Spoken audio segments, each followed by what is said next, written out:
4 दिवसाच्या रजेनंतर मी कामावर गेलो. साधारणपणे मी असा रजा घेऊन घरी बसलो म्हणजे ऑफिसातली मंडळी जे काय समजायचं ते समजतात. 1965 सालापासून मला रक्तदाबाचा विकार आहे, ज्याला हाय ब्लड प्रेशर म्हणतात, तो प्रकार. त्यामुळे 4 दिवस मी कामावरती गेलो नाही की आमचं काहीतरी कमी जास्त झालं असेल असं ऑफिसातली मंडळी समजतात. आणि एक आहे, ऑफिसमध्ये मला जेवढी मंडळी ओळखतात ती सगळी माझी जीवाभावाची मित्रमंडळी आहेत असं मी मानत नाही.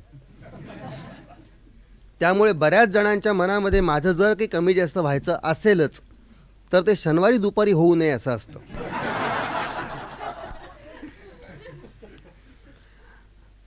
रजेवरनं कामावरती गेलो की प्रत्येक माणूस त्याच्या पद्धतीप्रमाणे माझं स्वागत करतो. दारापाशी बसलेला गृहस्थ पहिल्यांदा प्रश्न विचारतो की काय तुमचं उसळतं रक्त काय म्हणताय. मग त्याला माझं सिस्टॉलिक किती होतं आणि डायस्टॉलिक किती होतं हे मी प्रामाणिकपणे सांगतो. आमच्या ऑफिसमध्ये आणखीन एक गृहस्थ आहेत, त्यांना आकडा वगैरे लावायचा छंद आहे. ते त्यांच्या व्यवसायामध्ये विचारतात ओपनला किती आणि क्लोजला किती.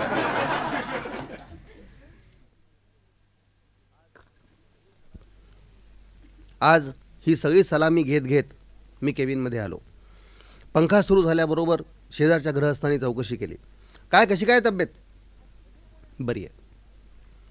अहो भदे कोण आहे तो भदे. मला काही कल्पना नाही. अरे मग तुम्हाला त्यांच्यासारखे टेलिफोन येत होते. बघतो आज पुन्हा फोन आला तर विचारून घेईन कोण आहेत ते. 15-20 मिनिटानंतर आणखीन एका गृहस्थाने येऊन विचारला, अहो भदे कोण आहेत. 10 मिनिटानंतर शिपाई सांगायला आला, साहेब ते भदे कोण आहेत. तर 3-4 वेळा भदे भदे भदे असं मी ऐकलं, पण मनामध्ये काही कुतूहल निर्माण होईना, उत्सुकता वाटेना. आणि मग लक्षामध्ये आलं की असं का झालं माझ्याकडून. तर भदे या आडनावानेच गोंधळ केलेला होता. काही आडनावं अशी मजेदार असतात. आता भदे फॉर एक्झाम्पल, भदे आडनावाचा गृहस्थ कोण असेल, कसा असेल. कुठेतरी खामगाव खुर्द ह्या गावी गणपतीच्या देवळाचं पुनरुत्थान करायचं म्हणून गावोगावी जी वर्गणी पुस्तकं घेऊन माणसं हिंडतात ती भदे वगैरे आडनावाची असतात. आडनावावरून मी डोळ्यासमोर फिगर उभी करायचा प्रयत्न केला, तो प्रयत्न फसला. आणि हा प्रयत्न नेहमी फसतो. अहो पाटणकर, पटवर्धन असं जबरदस्त आडनाव ऐकल्यानंतर आपल्या डोळ्यासमोर एक मूर्ती उभी राहते. पण पटवर्धन जेव्हा प्रत्यक्ष समोरून उभे राहतात तेव्हा ते रिसबुडांसारखे दिसतात.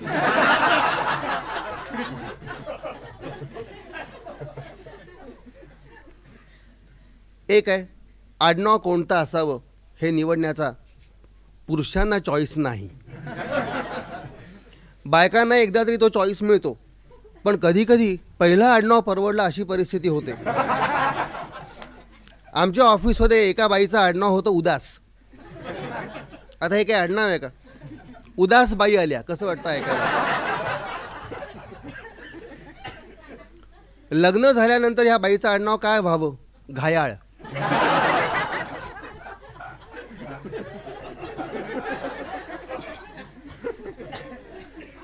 तासाभराने टेलिफोन वाजल्यानंतर मी फोन उचलला. पलीकडून शब्द आले, काळे साहेब आहेत का. बोलतोय मी भदे. अहो तुम्हाला 4-5 दिवस टेलिफोन करतोय, भेटायचं होतं. या ना. आज येऊ का. या. 1 वाजता चालेल. 1 वाजता बरोबर माझ्या केबिनमध्ये भदे येऊन उभे राहिले. आणि भद्यांना पाहिल्याबरोबर मला एक गोष्ट तीव्रतेने जाणवली की भदे एक्झॅक्टली भद्यांसारखे दिसत होते. केस बारीक कापलेले, त्यामुळे प्रत्येक केस स्वतंत्र उमेदवारासारखा उभा होता. हाडाचा सांगाडाच भदे म्हणजे. मी त्यांना बसायची खूण केली. ते खुर्चीवर ते बसले, नमस्कार करत, मी भदे. बसा. काळे साहेब मी जन्मेजय सोसायटीकडनं आलो. आता जन्मेजय सोसायटी आणि भदे या 2 नावांची सांगड मी घालायचा प्रयत्न केला आणि ताबडतोब कल्पना आली की कुठेतरी हाऊसिंग सोसायटी असेल. या सोसायटीचं स्वरूप ठरलेलं असतं. 10-12 इमारती, कोणत्या तरी 2 इमारतीत पुष्कळ मोकळी जागा.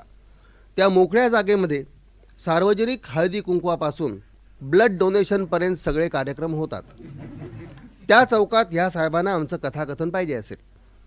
आणि स्वरूप ठरलेलं म्हणजे कसं, गुरुवार नसेल तर 9 वाजल्यापासून कच्ची बच्ची समोरून बसतात. ज्यांनी कथा ऐकू नयेत अशी मुलं, ज्यांनी इंटरेस्ट घेऊन ऐकावं असा वर्ग, कॉलेज स्टुडंट्सचा 5-10 मुलं इकडे, 15-20 मुलं तिकडे, आज हा लेखाचा काय सांगतोय असा चेहरा करून परीक्षा बघत उभी असतात. त्याच्यावरची पिढी साधारण 100 फुटावरती 1.5 फूट उंचीचा कट्टा असतो. त्या कट्ट्यावर पॅरापेटवर कावळे बसावेत तसे बसतात. आणि त्याच्यावरची पिढी इथूनच ऐकू येत आहे असं करून 2रा मजला, 3रा मजला, त्यात कुठेतरी भांडी घासायचं काम. मग त्या माणसाने इकडची वाटी तडाडकन तिकडे फेकायची. या संबंध पार्श्वभूमीवरती आमचं कथाकथन हे सगळं आठवलं. मी त्यांना नमस्कार केला. भदे, कार्यक्रम कधी पाहिजे होता? आणखीन 4 दिवसांनी. माफ करा, तब्येत बरी नाही आहे, मी येऊ शकणार नाही. हो काळेसाहेब, हा आमच्या इब्रतीचा प्रश्न आहे. काळ्यांना आणतोच असं सांगून मी सोसायटीतून बाहेर पडलोय. कबूल आहे, डॉक्टरांनी मला 2 गोष्टी टाळायला सांगितले. मुख्य म्हणजे मला आता असं आहे की ह्या माणसावरती वजन पाडायचं म्हणून ब्लड प्रेशर हा शब्द मला वापरायचा नव्हता. त्यांच्यावर वजन पाडायचं म्हणून म्हटलं, भदे तुम्हाला माहीत आहे का, मला हायपरटेन्शनचा त्रास आहे. हायपरटेन्शन शब्द ऐकल्याबरोबर भदे पटकन म्हणले, डायस्टोलिक किती आहे?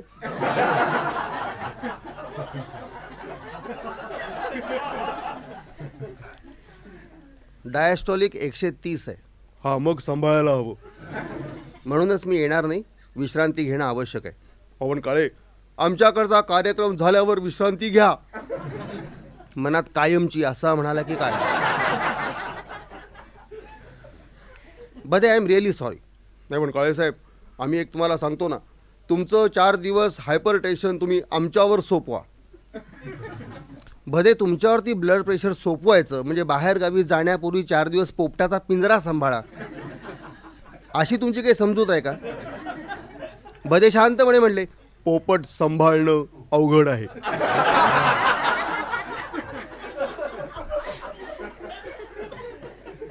मी मग तडकलोच. मी उठून उभा राहिलो, पुन्हा नमस्कार केला. माफ करा, मी येऊ शकत नाही. तोही गृहस्थ उठला. मी असे नमस्कार केलेले हात त्याने असे आपल्या हातामध्ये घेतले. एक क्षणभर डोळे मिटून घेतले. साधकाने समाधी लावावी त्याप्रमाणे भद्यांचा चेहरा बदलला. माझे हात दोन्हीकडनं गरम व्हायला लागले. एक 10 सेकंदानंतर त्याने हात सोडून दिले.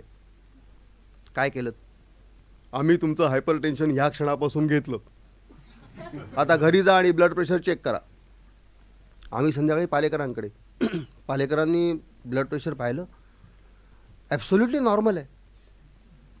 अजून रजेवर आहात का? नाही, आज मी कामावर गेलो होतो.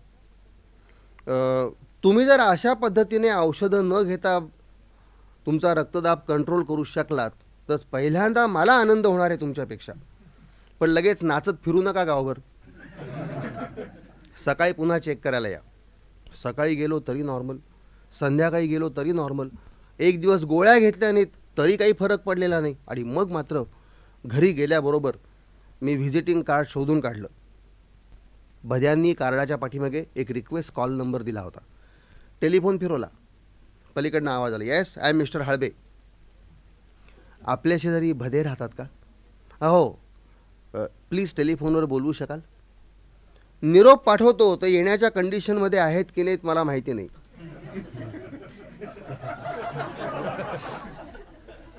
का बरं? अहो, ते वपू काळे त्यांचा कार्यक्रम ठरवण्याकरता परवा ऑफिसमध्ये गेले होते. काळे भेटल्यानंतर भदे सरळ घरी आले. ते आडवे आहेत. कशामुळे? त्यांना हायपरटेन्शनचा अटॅक आलेला आहे. त्यांना नेहमी त्रास होतो असा? छे, माझ्या आठवणीत पहिल्यांदाच त्यांना हा ब्लड प्रेशरचा त्रास होतोय. ठीक आहे, त्यांना सांगा मी येणार आहे म्हणून. आपण? हो, मी पहिल्यांदा सांगायला पाहिजे होतं. मी स्वतः काळे बोलतोय. अरे वा, अलभ्य लाभ आहे. मी त्यांना बोलावतो ना. नको, ब्लड प्रेशर म्हणजे काय असतं ह्याची मला पूर्ण कल्पना आहे. जनमेजय सोसायटीने आमचं मनापासून स्वागत केलं. ऑडियन्स अतिशय रसिक होता. 2 तास कसे गेले मला समजलं नाही, ऑडियन्सला समजलं नसावं. कार्यक्रम संपल्यानंतर चहा पाणी. पुन्हा आम्ही भद्यांच्या घरी जमलो. चहा घेऊन बाकीची मंडळी निघून गेली आणि मग हात जोडत भदे माझ्यासमोर उभे राहिले. काळेसाहेब, ऑडियन्स कसा होता? फॅन्टॅस्टिक. लहान मुलांचा त्रास? भदे, एकही लहान मूल हॉलमध्ये नव्हतं. हे कसं काय? मी सर्क्युलर काढलं होतं. आपलं काही बोलणं झालं नव्हतं. काळेसाहेब, आपलं काहीच ठरलेलं नव्हतं, पण ऑडियन्स आवडला ना. हो. पुन्हा कधी बोलवाल असा प्रश्न विचारावा असा वाटेल इतका ऑडियन्स चांगला होता. आता आणखीन एक काम करून टाकू. भदे उठले. त्याने कपाटातून एक पाकिट काढलं. बिदागीचं पाकिट हातामध्ये ठेवलं. काही कमी जास्त असेल तर मोकळेपणाने बोला. मी रक्कम पाहिली. ठीक आहे म्हणालो. आणि आता निघण्यापूर्वी नमस्कार करायचा म्हणून मी हात जोडून उभे राहिलो. उभा राहिल्याबरोबर काय भद्याने पुन्हा हातामध्ये हात घेतले हो.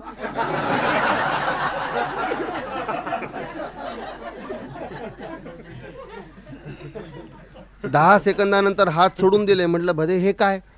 तुमचं ब्लड प्रेशर परत केलं. पालेकरांनी दुसऱ्या दिवशी पुन्हा मला दम दिला. काल कुठे नाचायला गेलात वाटतं ताबडतोब. Palekar, I am very sorry, जाणं आवश्यक होतं. ठीक आहे, पुन्हा कार्यक्रम कधी आहे? एवढ्यात नाही आहे. तोपर्यंत विश्रांती? हो नक्की. नंतरचा कार्यक्रम मुंबईत आहे का मुंबईच्या बाहेर आहे? मुंबईतच आहे आणि माझा नाही आहे. यशवंत देव पाडगावकरांच्या नवीन कविता सादर करणार आहेत. घरगुती कार्यक्रम आहे आणि दोघांची मैत्री असल्यामुळे मला जावंच लागेल. ठीक आहे, तोपर्यंत विश्रांती घ्या. देवानी कार्यक्रम नेहमीच्या पद्धतीनं गाजवला. एकतर पाडगावकरांची नवीन काव्यरचना, त्याला देवानी सुरेख सजवलेला सुरांचा साज आणि देव ह्या व्यक्तीबद्दल माझ्या मनात जे कायमचं कुतूहल आहे ते एका कारणाकरताच आहे की हा गृहस्थ स्वतः कवी आहे, त्याशिवाय संगीत दिग्दर्शक सुद्धा आहे. म्हणूनच सूर आणखीन शब्द या दोन्हीची हुकमत ह्या माणसाने अशी हातामध्ये ठेवलेली आहे की स्वरावर कधी शब्द आक्रमण करत नाहीत किंवा शब्दांना सुरांचं ओझं वाटत नाही. कार्यक्रम संपल्याबरोबर पाडगावकरांकडे गेलो. त्यांचं अभिनंदन केलं आणि माझी नेहमीची तक्रार त्यांच्याकडे मी नोंदवली. तक्रार हीच, हे तिघं मंडळी माझी मित्रमंडळी आहेत. म्हणजे तिघं म्हणजे वसंत बापट, पाडगावकर, करंदीकर. पण ह्या लोकांचा एकत्रित कार्यक्रम मी अजून ऐकलेला नाही. बरं, त्या ह्यांच्यापैकी प्रत्येकजण मला एवढं आश्वासन देतो की नवीन कार्यक्रम आम्ही जर कुठे केला तर तुम्हाला आमचं घरी आमंत्रण येईल, आणि एकानेही आत्तापर्यंत हा शब्द पाळलेला नाही. पाडगावकरांकडे मी ही तक्रार नोंदवली. त्याने, बापू, 8 दिवसापूर्वीच कार्यक्रम झाला. बोलावणार होतो पण माझीच शाश्वती नव्हती. पाडगावकर, तुमच्या तिघांपैकी कोणीही एक नसणं म्हणजे दत्तमूर्तीमधला एक चेहरा नाहीसा होणं असं आहे. तुम्ही जाणार का नव्हतात? बापू, पाठीत उसण भरली होती पण 11th आवरला जावं लागलं. पाडगावकर, पाठीमध्ये उसण भरलेली असताना तुम्ही कार्यक्रमात भाग घेऊ शकलात? त्याचं कारण आहे, कार्यक्रम ठरवायला आलेला गृहस्थ म्हणाला की तुमची उसण माझ्यावर सोपवा.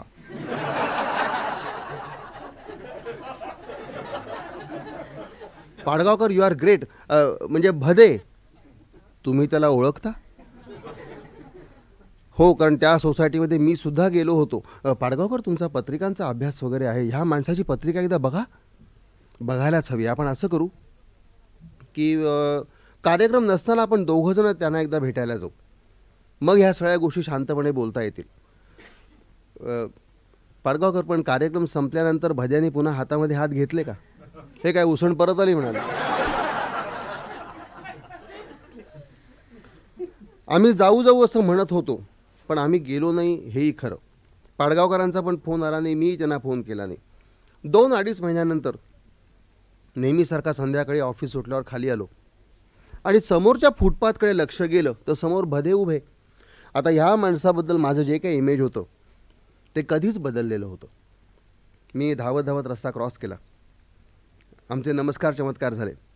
कुठेतरी एखादा कप चहा घ्यायचा असं दोघांनी आम्ही ठरवलं आणि हॉटेलकडे जायला लागलो.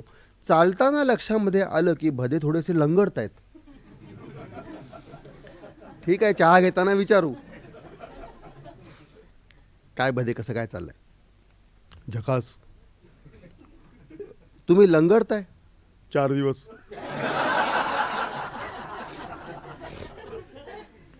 पण 4 दिवसाकरता कुणाचं?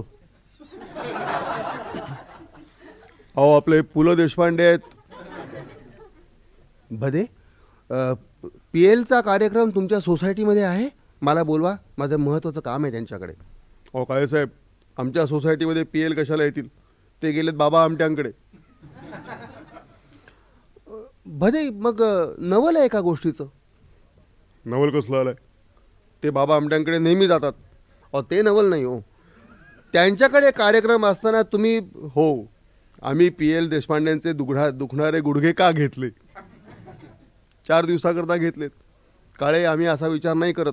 अहो एवढा मोठा कलावंत आहे, समाजाचं मनोरंजन करतो.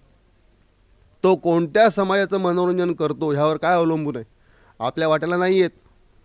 बरं, आम्ही असा विचार करतो की हे आम्ही तुमची दुखणी, परमेश्वराने आम्हाला जी काय देणगी दिलेली आहे त्याचा उपयोग इनडायरेक्टली आम्ही समाजाची सेवा करण्याकरता करतो. 4 दिवस तुमचं दुखणं घेतलं, बिघडलं काय? भदे, पहिल्या दिवशी मला हा योगायोग वाटला होता. का बरं? हुमायून आजारी पडला तेव्हा बाबराने 4 प्रदक्षिणा घालून त्याचा आजार आपल्याकडे घेतला. हे तुम्ही क्रमिक पुस्तकात वाचलं होतं.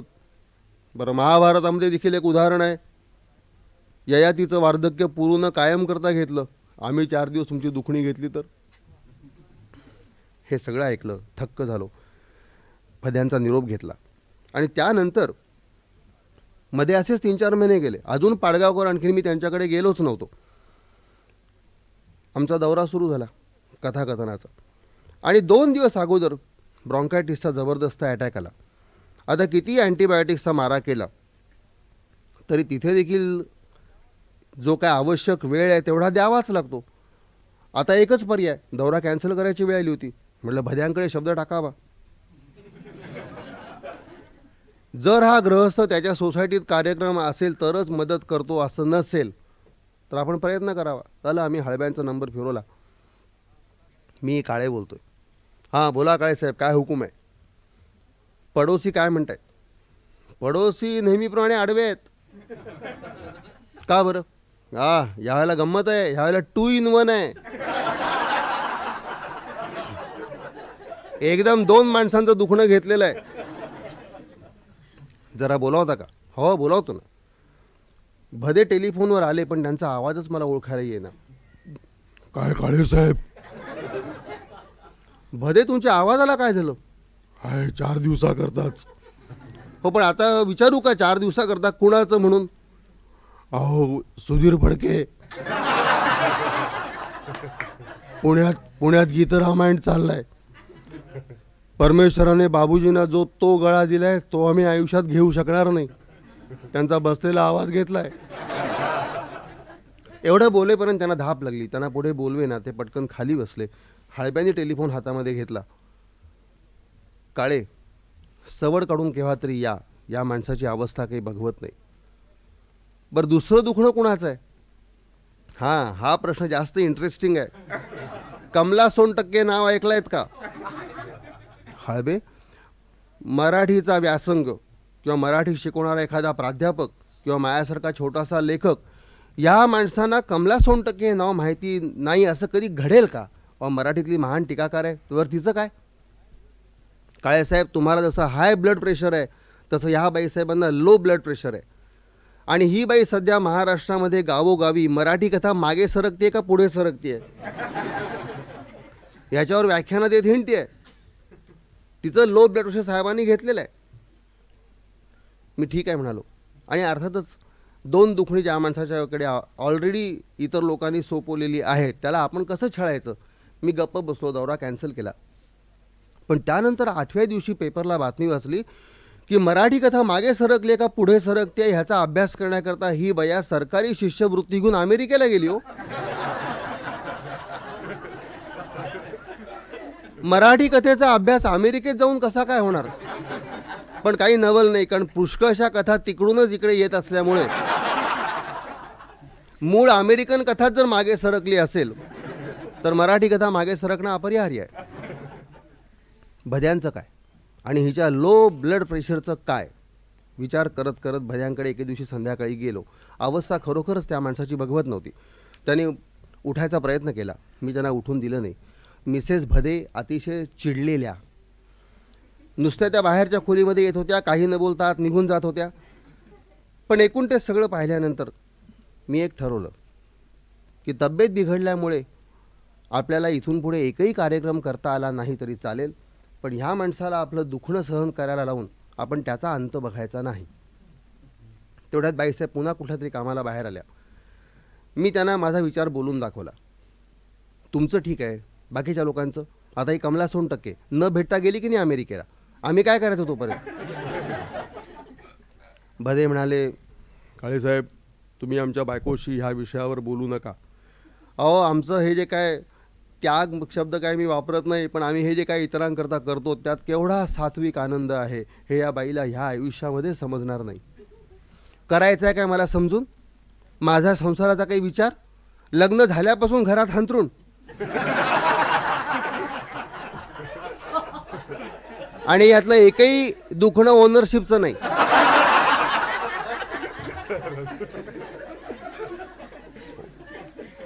ओनरशिप हा शब्द मला आवडला. वहिनी तुम्ही काळजी करू नका. मी कशाला काळजी करते? नेहमी लोकांना मदत करण्याकरता धावतात. 4 दिवस माझी कधी सर्दी घेतली का विचारा. भदे पटकन बोलले, तुझी सर्दी घ्यायला तू काय किशोरी आमोणकर आहेस?